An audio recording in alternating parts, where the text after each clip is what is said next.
These vehicles must suck. I don't know the answer why, and I can't get my head around this list. Maybe you can help me. Each has some combination of excellent performance, reassuring reliability, high owner satisfaction, and some of the top-rated vehicles on the planet. Yet they didn't sell very well last year. It could be their style, their size, the type, the age of the design, which probably is the reason why. Each sold less than 20,000 vehicles last year, a fraction of the 15 million vehicles sold in the U.S. in 2021. I think they're worth a second look, even though very few people bought them. Now, this list excludes slow-selling, high-end luxury models and EVs because those numbers are usually lower anyway. As always, you may not like this list. I don't care. It's not about you. First, the Toyota Avalon, essentially a luxury car wearing a mainstream badge. The Avalon expertly blends a plush ride with responsive handling, making it a pleasure on long road trips. It also has generous legroom, front and rear, a good trunk, and straightforward controls. Owners have given this sedan top ratings for driving experience and comfort, and every Avalon comes with an impressive suite of standard safety features as well. It is one of the best kept secrets out there, but not for long, not with this video. Toyota sold just 19,460 Avalons in 2021, and this is its final year. Audi sold just 9,544 A6 sedans last year. That's a shame because the recently updated A6 is comfortable, quiet, agile, an excellent example of what a mid-sized luxury sedan should be. You should also check out the wagon. Most versions come with a standard 2-liter turbo 4-cylinder, which proved powerful and returned a commendable 26 miles per gallon overall in industry tests. A 3-liter V6 engine is optional. A 7-speed dual-clutch automatic transmission can be short on refinement at low speeds, reportedly, and the car hesitates a bit before launch or from a rolling stop. The cabin is a delight in terms of fit and finish, with comfortable and supportive seats and a dual-screen infotainment system that proves logical once you get past its learning curve. You won't have to buy the impressive S6 sports sedan or the RS6 Avant wagon to stand out either. Audi sold more than 6 times as many Q5 SUVs as A6, S6, and RS6 Avants combined. Just one of only 3 remaining vehicles to wear a Chrysler badge. The others are the Pacifica and the fleet-only Voyager minivans. The 300 is a throwback to Chrysler's mid-2000s merger with Mercedes-Benz parent Daimler. Roomy and luxurious, the 300 is one of only a few sedans in the market to still offer a V8 engine. All-wheel drive is also available. Former President Obama is perhaps the most famous person to ever own one. He leased a 2005 before he was elected. But even a presidential link can't make up for the 300's age. Obama was in his first term when the second-generation 300 debuted in 2011. Cars have naturally evolved over the past decade, becoming safer and more efficient. But the 300 gets only a marginal rating in the Insurance Institute for Highway Safety's driver's side front small overlap crash test, and just 20 miles per gallon overall from a 300 equipped with the optional 5.7-liter V8 engine. So only 16,662 Americans wanted Chrysler's brand of old-school luxury enough to buy one in 2021. Mini only sold 10,440 Countryman SUVs in 2021. Skip the rough 3-cylinder engine and upgrade to a smoother 4-cylinder option, and the stylish Mini seems like a fun choice. A surprisingly comfortable back seat, a fun-to-drive character, and a roomy cargo area for the class make it a quirky alternative to the likes of the BMW X1, X2, Audi Q3, Lexus UX, and the Mercedes-Benz GLA.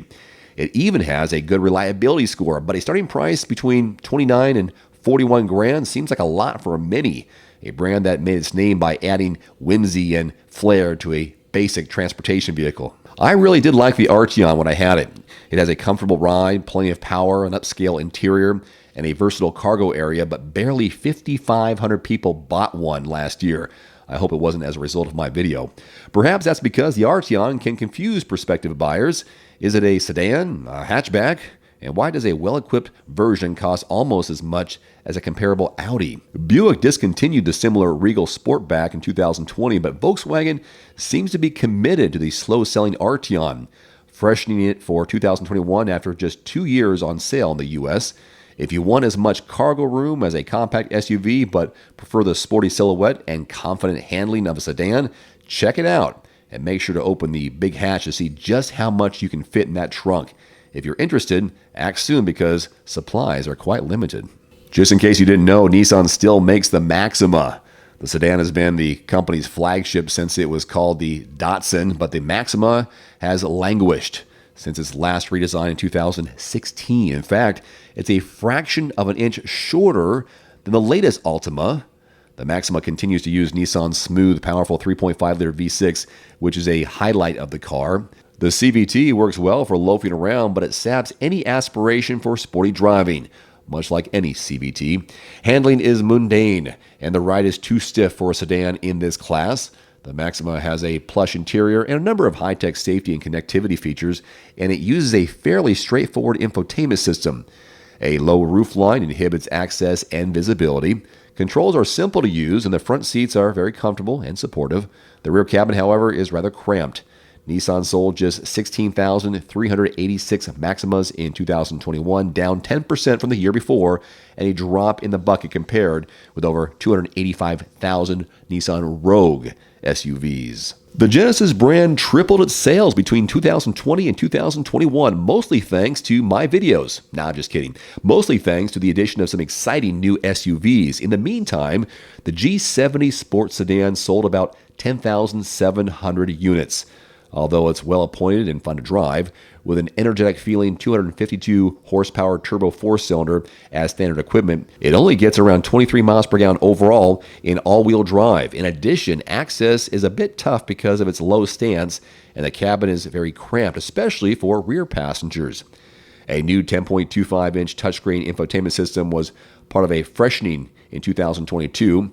For collision warning, automatic emergency braking with pedestrian detection, and blind spot warning are standard. Next, the Lexus UX. Compact SUVs are hot right now. You think that Lexus's entry-level SUV would sell more than 17,581 cars a year, especially considering the fuel efficiency of the hybrid model. The brand's smallest model, it has standard front-wheel drive, and all-wheel drive comes only in the hybrid version. The hybrid gets an excellent 37 miles per gallon overall, but its engine is very whiny when it revs, and the hybrid powertrain takes up a lot of cargo space. The UX has a comfortable ride, but it isn't as plush as the bigger, more expensive Lexus SUVs. Handling is responsive, and the compact size makes the UX very maneuverable, but it isn't sporty to drive. Visibility is limited all around, and the interior is tight, particularly the rear seats. The interior is not as fancy as it is in other Lexus models, yet it has many of the brand's fussy controls. Owner satisfaction and predicted reliability are good. Only 13,517 Americans, or people in America, got a chance to drive home a brand new Kia Stinger last year. That's too bad, because I really enjoyed my time with it, both on the road and around town.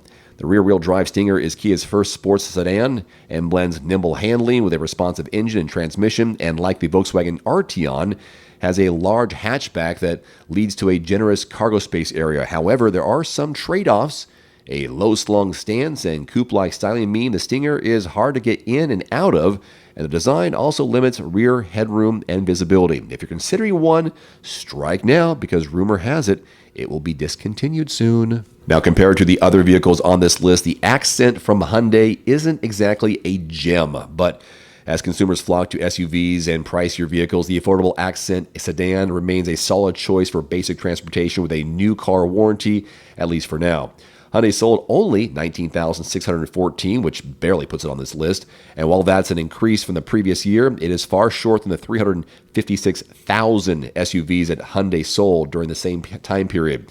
The basic interior features easy-to-use controls, but the seats are short on support, the back seat is tight, and key active safety features come only on the top limited trim. But with used car prices surging, the Accent is still worth checking out, especially if you don't want to stretch out your budget. So any guesses on why people didn't buy these hidden gems in 2021? No one could have foreseen the high gas prices that we're experiencing now, so some of these could have been great deals, but I guess no one bought them. Maybe they do suck. Love to hear your thoughts in the comments section below. In the meantime, I'm Dave with Everyman Driver. Thanks for watching. See you next time Adios. One final note, if you are in the market for a new vehicle soon, great. Connect with your local dealership and price and test drive at least 3 different vehicles. A vehicle's strengths and weaknesses can only be discovered when you are behind the wheel. My reviews can be good, but you need to test drive these yourself. Visit quotes.everymandriver.com, select the make, model, and your zip code, and you'll get invoice pricing in your area on those vehicles. Shop smarter with price quotes at quotes.everymandriver.com. Thanks for watching. Please click subscribe and give us a thumbs up. See you next time.